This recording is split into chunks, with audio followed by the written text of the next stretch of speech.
So, once again, we're starting with the problem, and what we talked about was that as we use a piece of information, we want to use it, cross it off. Also, it's either about shapes or it's about numbers or something other than shapes.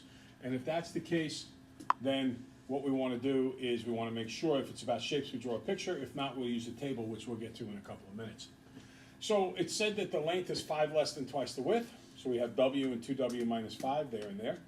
I add up all four sides and get 38 because it says the perimeter is 38.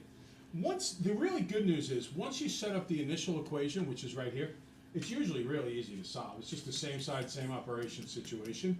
Add 10 to both sides. 6W is 48.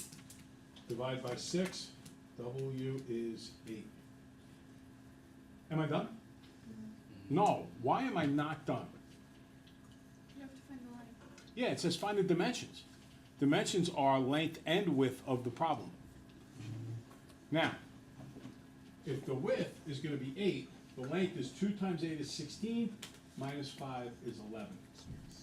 And I always like to check myself by putting the numbers back in.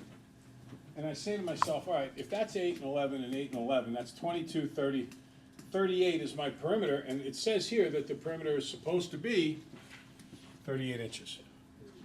So I know I got it right. By the way, one little bit of caution. I think some kids get very upset when they have a word problem because when they start crossing off stuff, they'll like really dig it in and almost rip the paper and use so much ink that you can't read under it. God forbid you make a mistake. One line lightly through the problem is all you need to do. All right? Now, we have another perimeter problem with number 1. Go ahead. Give it a shot. Always remember, as long as you live, there are 10 kinds of people, those who know binary and those who don't.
Not done.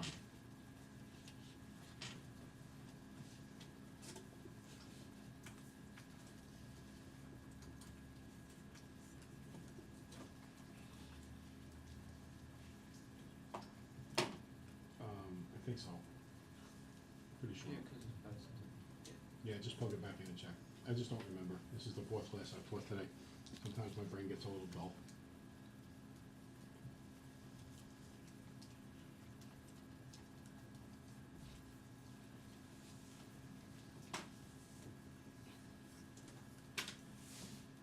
Ashley, you're left-handed and you don't play softball.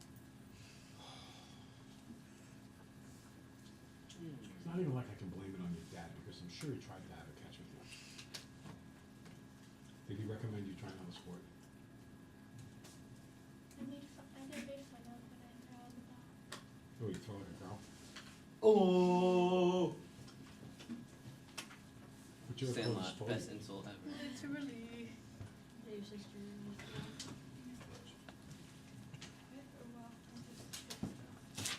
You just what? We were in gym today and Ashley almost hit my face with a football. And she was aiming for something else. She threw it. It didn't even reach me. I wasn't even playing football yet. It like hit the ground. I was like, Interesting. Braz wasn't even playing and she still got hit with it. All right. Based on the level of volume, everybody is now done. So let's go through this. I watched Alyssa running across the field almost like she was kicking people as she was running today. Wait, what? She was lifting her legs up really high and kicking them forward as she was running. You know what I'm talking about, right? Yes. I think she was doing her best Captain Planet is now Alyssa imitation. All right, first off, the problem's about a rectangle. So before I go any further, I want to make sure that I draw my rectangle. Okay, length of a rectangle is 4 less than 3 times the width. So I don't know what the width is, so I'm going to call that W. How would I write an expression for 4 less than 3 times the width? Go ahead. 3W minus 4. Good. So that to me means I've used all of this information and I can cross it all off. Remember, one line through, you want to be able to still read it just in case you made a mistake somewhere. If the perimeter of the rectangle is 72, now what does that mean? The perimeter is 72. Well, all sides added together get you 72. So I'm now going to, I usually start with the side over here, but it doesn't matter where you start. First side's W, then I'm going to do the 3W minus 4 side, then another W side, then on the bottom there it's 3W minus 4. And according to the problem, that perimeter must be 72. So I'm going to cross that one. Now, as I read through, the only thing left says to find the dimensions, so I circle that, and it's the directions that I need to follow. Nolan finished up his problem before, but he had forgotten to find the length. And that's a very, very common problem that kids get through, they get to their initial answer, but they did not necessarily answer the question. In high school, Mr. Braz, my very great math teacher, used to say to us all the time, "Oh, what was the question asking?" And he'd make us repeat that to ourselves. He talked like that. He, It's gotta be kind of scary. oh, he looked like Lurch from the Addams Family. Very tall. Do you guys know who Lurch is? No. I thought it was the one who'd never seen the Adams When you go home, you should talk to your mom about Mr. Braz. I'm sure she had him and knew who he was. If you didn't do your homework, he hit you. I'll hit him back. Isn't that illegal? Yeah. No, he's a real man. Oh no. He doesn't care. He hits me in my face, I hit him. No, I didn't say hit you in the face. It's like I your said hit teacher you. versus the wild. Where would he hit you? You ever watch NCIS with the Nozo and Gibbs? Oh, in Oh, the back like of the this? head. Right, he looked at you. I like Where's that. the homework? Cuff you right in the back of the head. That's And then, like. you know what else kids like to do? You. Oh yeah, look at your feet. Oh, my feet. Oh, my feet. He would wait, he'd try to fake you out. But she has her feet up on the chair in front of her, and he'd like look around the whole class. So, how you doing today? And he had Dumbo Monday. People make mistakes on Mondays because it's Dumbo Monday. Too bad Tuesday. You should talk like that. Wimpy Wednesday. Yeah, just keep talking like that for the rest of the day. Stupid Thursday. Wait, that's What? That doesn't make sense. Idiotic Friday. Then he would look at us and he would go, "What are you going to do with your life? Work at Rickles? Stock shelves? What's Rickles? Is that what you're going to do?" Rickles is like Home If he's Depot. Rickles No, so no, if he says, what are you gonna do with your life? You gotta like slam your hand on the desk and say, no, what are you gonna do with your life? You got really No. serious. No. He's already a teacher. And then he'd go like this. Back in the day, heavy metal was pretty big. And did you ever see any old family pictures? Yeah. Did you ever see the hair? Yeah. Yes. Yeah, My really hair's big Mom's hair. hair was like this. Right. Now, Weirdo. My mom's hair is still like that, so. Well, I'm if, kind of if a normal kid with a normal haircut like Nolan would raise his hand to ask a question, go ahead, raise your hand to ask a question. Speak. Now, if one of the people in your parents' yearbooks who had the hair way out here, Yes. let's pretend you're dressed like that. And inevitably you had a black rock and roll shirt on with heavy metal. Go ahead, raise your hand. Speak. Freak. So, That's so mean. Did you learn from this guy?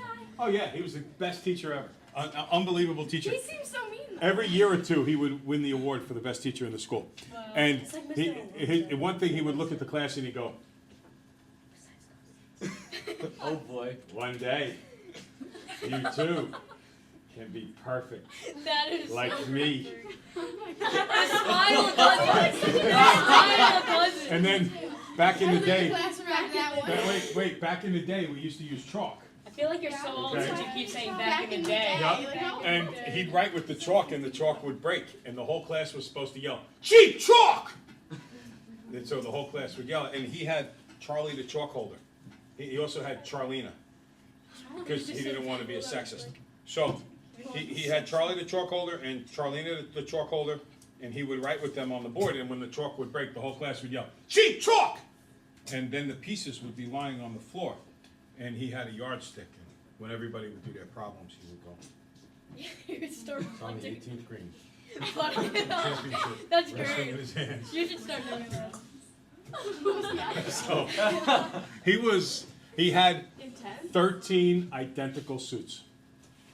They're identical. It's the same exact suit. He had 13 different ones Does of he wear them. different ties? No, Or? no, he looked identical. And he had a big bump on the side of his head. And his first name was Doug, and one of our nicknames for him was Dougal Bumps. Yeah, he was the, but 90% of his students got 95 or higher on the Regents. Can you bring this guy in to like? I can show you a picture of him. Teach us like that? No, I'll tell you, here's a heartbreaking Back story. in the day. There was a letter in the back of the room, I think it's still back there, but I'm not sure. He is a very, very, very amazing man. Is that him? Yeah, this is him. Oh, with the blue suit? Yes, with the blue suit, playing golf Going to Oh my god. in the That's front of the great. class. Wait, he wore that every day? Yes. It's blue. Well, It's it was like a he's different going to suit. They were prom. all identical. He had them all hanging in a closet. I know, but like, why blue?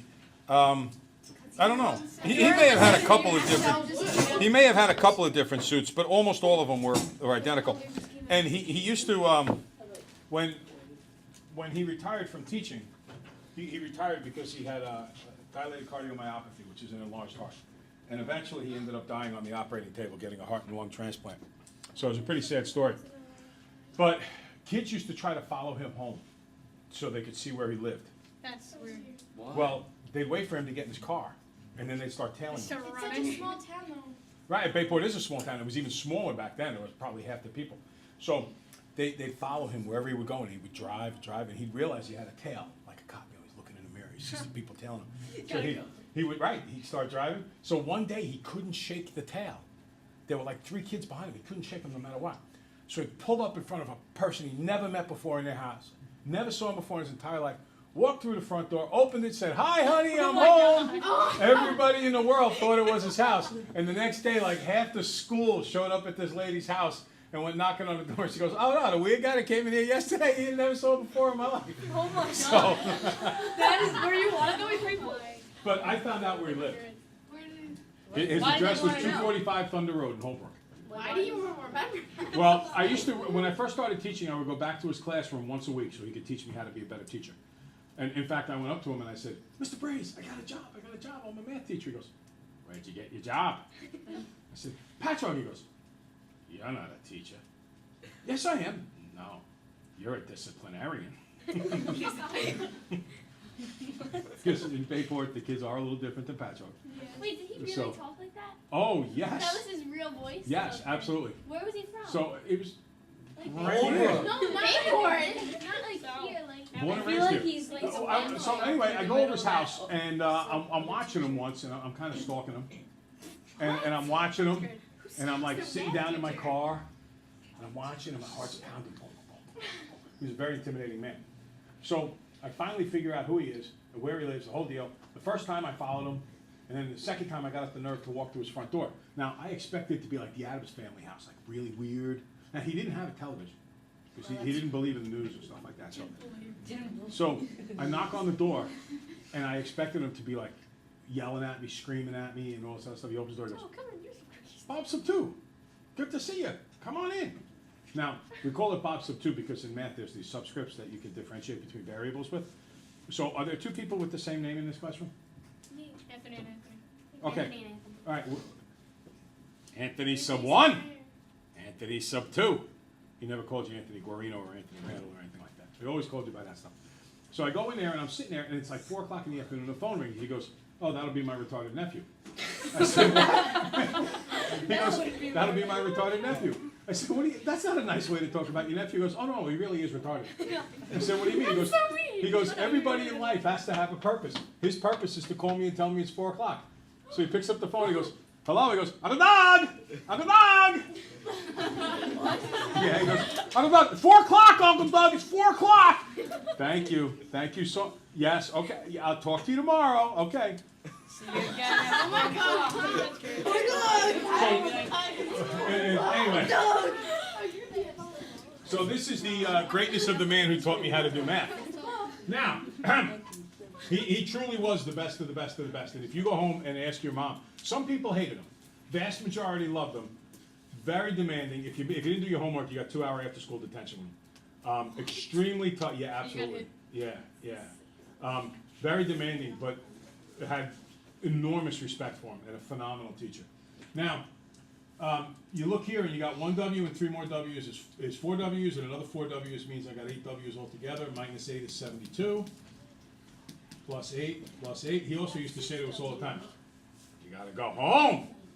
Lock yourself in the closet. Think about this stuff.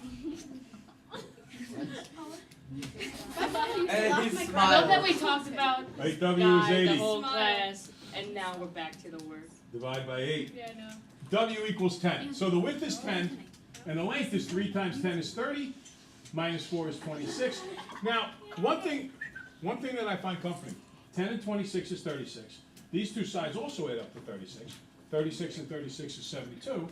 That's what I was supposed to come up with. So I know that it has to work out to the right answer. Okay, now, next problem. Talks about, this time, something slightly different, consecutive integers. Now, is this about a shape? No. So since it's not about a shape, what I'm going to do is set up a table. First, consecutive integer. Second, consecutive integer. Obviously, abbreviations. Third, consecutive integer. And there's my table. Now, when we don't know what something is, what do we always call it? A variable. Yeah, and pick a variable, any variable. X, you got it. Now, somebody tell me your favorite integer. N. Oh. No, your favorite integer. 7. 7. What's the next integer? How do you get from 7 to 8? Add 1. So the next one is x plus 1. What do you suppose the one after that is? X plus 2, that's right. Like 7, 8, 9. Okay? All right, so now it says 3 consecutive integers. I use that piece of information. I can cross it off. What else does the problem tell us about these numbers? The sum is 21. What does sum mean? Answer to addition. So I take, hold it, first one plus second one plus third one is 21. I solve it and I'm done. All right, tomorrow we'll do this one underneath it and then we'll get going. All right? Hasta la vista, vaya con Dios, toodaloo, ta-ta.